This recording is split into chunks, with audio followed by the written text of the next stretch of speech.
नमस्कार दोस्तों, स्वागत है आप सभी का हमारे यूट्यूब चैनल एग्जाम गुरु में। इस वीडियो के माध्यम से आपको जनरल साइंस से रिलेटेड जो भी क्वेश्चन बन रहे हैं उनके बारे में बताया जाएगा। तो चलो वीडियो स्टार्ट करते हैं। क्वेश्चन नंबर 1 है, निम्नलिखित में से सबसे लंबी प्राणी कोशिका कौन सी है? ए में है क्लोरोप्लास्ट, बी में है रिक्तिका, सी में है तंत्रिका तंत्र और डी में है विषाणु। तो इसका सही आंसर होगा सी, तंत्रिका तंत्र, यानी कि प्राणी की सबसे लंबी कोशिका होती है तंत्रिका तंत्र। अगला क्वेश्चन है, निम्नलिखित में से कौन सा कोशिका सिद्धांत का अपवाद है, यानी कि कोशिका सिद्धांत को फॉलो नहीं करता है?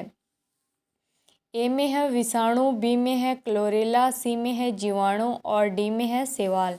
तो इसका सही आंसर होगा ए, विषाणु, यानी कि विषाणु और माइकोप्लाज्मा और प्रोटिस्टा ये कोशिका सिद्धांत को फॉलो नहीं करते हैं। अगला क्वेश्चन है, निम्नलिखित में से किसके बाहर कोशिका कला नहीं होती है? ए में है माइकोप्लाज्मा, बी में है कवक, सी में है वायरस और डी में है जीवाणु। तो इसका सही आंसर होगा सी, वायरस, यानी कि वायरस होता है उसके बाहर कोशिका कला नहीं पाई जाती है। अगला क्वेश्चन है, कोशिका का वर्णन करने वाले वैज्ञानिक हैं, यानी कि कोशिका के बारे में डिटेल से बताने वाले वैज्ञानिक कौन है? ए में है ब्राउन, बी में है रॉबर्ट हुक, सी में है ग्राहम और डी में है ल्यूवेनहॉक। तो इसका सही आंसर होगा बी, रॉबर्ट हुक, यानी कि जो रॉबर्ट हुक नामक वैज्ञानिक है, इन्होंने कोशिका के बारे में डिटेल से अपनी पुस्तक माइक्रोग्राफिया में डिटेल से वर्णन किया था। अगला क्वेश्चन है, कोशिका का शक्तिग्रह किसे कहते हैं? ए में है लवक, बी में है माइटोकॉन्ड्रिया, सी में है स्पिरोसोम और डी में है राइबोसोम। तो इसका सही आंसर होगा बी, माइटोकॉन्ड्रिया, यानी कि माइटोकॉन्ड्रिया को कोशिका का शक्तिग्रह कहते हैं।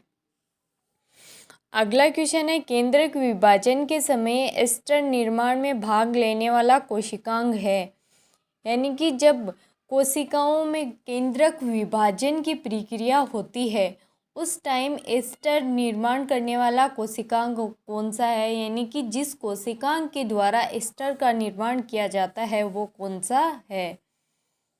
ए में है राइबोसोम, बी में है क्लोरोप्लास्ट, सी में है सेंट्रियोल और डी में है एंडोप्लाज्मिक। तो इसका सही आंसर होगा सी, सेंट्रियोल, यानी कि जो सेंट्रियोल होता है उस कोशिकांग के द्वारा केंद्रक विभाजन के समय एस्टर का निर्माण किया जाता है। अगला क्वेश्चन है, लाइसोसोम को आत्मघाती थैली कहते हैं क्यों, यानी कि जो लाइसोसोम होता है उसको आत्मघाती थैली क्यों कहा जाता है? ए में है हाइड्रोलाइटिक एंजाइम पाए जाते हैं, बी में है श्वसन एंजाइम पाए जाते हैं, सी में है इसमें एंजाइम सक्रियता होती है और डी में है फेगोसाइटिक एक्टिविटी होती है। तो इसका सही आंसर होगा ए, हाइड्रोलाइटिक एंजाइम पाए जाते हैं, यानी कि लाइसोसोम में जो हाइड्रोलाइटिक एंजाइम पाए जाते हैं तो इनके द्वारा खुद की कोशिकाएं जब मृत हो जाती है तो उनका भक्षण स्वयं ही कर लेते हैं। अगला क्वेश्चन है, पादप कोशिका प्राणी कोशिका से भिन्न है, यानी कि जो पादप की कोशिकाएं हैं तो वो प्राणी कोशिका से किस प्रकार से भिन्न है? ए में है सेंट्रियोल की अनुपस्थिति में, बी में है क्लोरोप्लास्ट की उपस्थिति में और सी में है लाइसोसोम की अनुपस्थिति में और डी में है एंडोप्लाज्मिक रेटिकुलम की उपस्थिति। तो इसका सही आंसर होगा ए, सेंट्रियोल की अनुपस्थिति में। अगला क्वेश्चन है, केंद्रक के अलावा कौन से कोशिकांग में डीएनए होता है, यानी कि जो केंद्रक होता है उसमें तो कोशिकांग पाए जाते हैं, उसमें तो डीएनए पाया जाता है, लेकिन ऐसा कौन सा कोशिकांग है जिसके अंदर भी डीएनए पाया जाता है? ये क्वेश्चन पहले भी बताया था और फिर से रिपीट हो रहा है। तो ए में है माइटोकॉन्ड्रिया व क्लोरोप्लास्ट, बी में है क्लोरोप्लास्ट व राइबोसोम, सी में है माइटोकॉन्ड्रिया व स्पिरोसोम और डी में है लाइसोसोम व राइबोसोम। तो इसका सही आंसर होगा ए, माइटोकॉन्ड्रिया व क्लोरोप्लास्ट। यानी कि जो माइटोकॉन्ड्रिया और क्लोरोप्लास्ट होता है, इन दोनों कोशिकांगों में भी डीएनए पाया जाता है।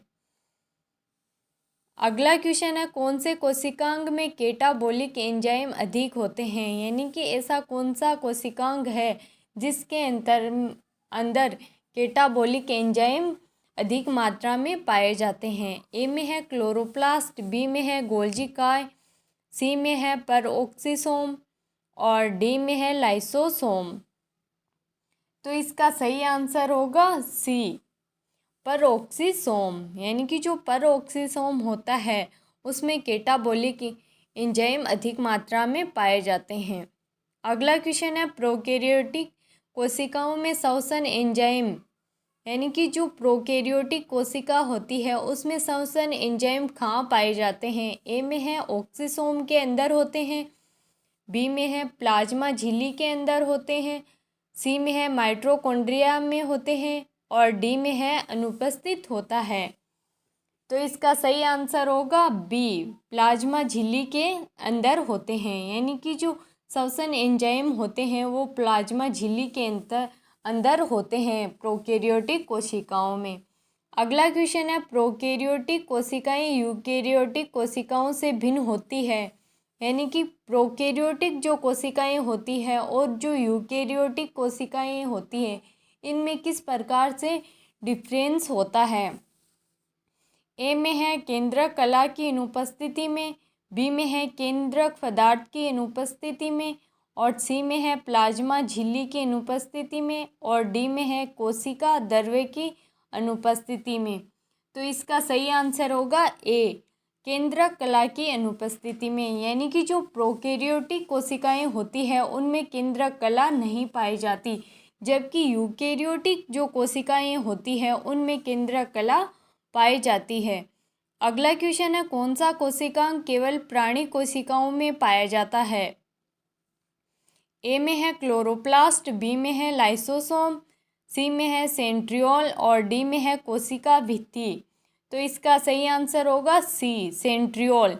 यानी कि जो सेंट्रियोल कोशिकांग होता है ये केवल प्राणी कोशिकाओं में पाया जाता है, उपादप कोशिकाओं में ये नहीं पाया जाता है। अगला क्वेश्चन है, कौन से कोशिकांग में हाइड्रोलाइटिक एंजाइम होता है। यानी कि ऐसा कौन सा कोशिकांग है जिसके अंदर हाइड्रोलाइटिक एंजाइम पाया जाता है। ए में है लाइसोसोम, बी में है क्लोरोप्लास्ट, सी में है ऑक्सीसोम और डी में है माइक्रोसोम। तो इसका सही आंसर होगा ए, लाइसोसोम। अगला क्वेश्चन है, किसमें केंद्रक झिल्ली युक्त स्पष्ट केंद्रक नहीं होता। यानी कि ऐसा कौन सा है जिसके अंतर्गत, ऐसी कौन सी कोशिका या कौन सा कोशिकांग है जिसके अंतर्गत केंद्रक झिल्ली युक्त स्पष्ट केंद्रक नहीं होता। यानी कि केंद्रक के चारों ओर केंद्रक झिल्ली नहीं होती। ए में है आरबीसी, बी में है कवक कोशिकाओं में, सी में है प्रोटोजोआ की कोशिकाओं में और डी में है बैक्टीरियल कोशिकाओं में। तो इसका सही आंसर होगा डी, बैक्टीरियल कोशिकाओं में।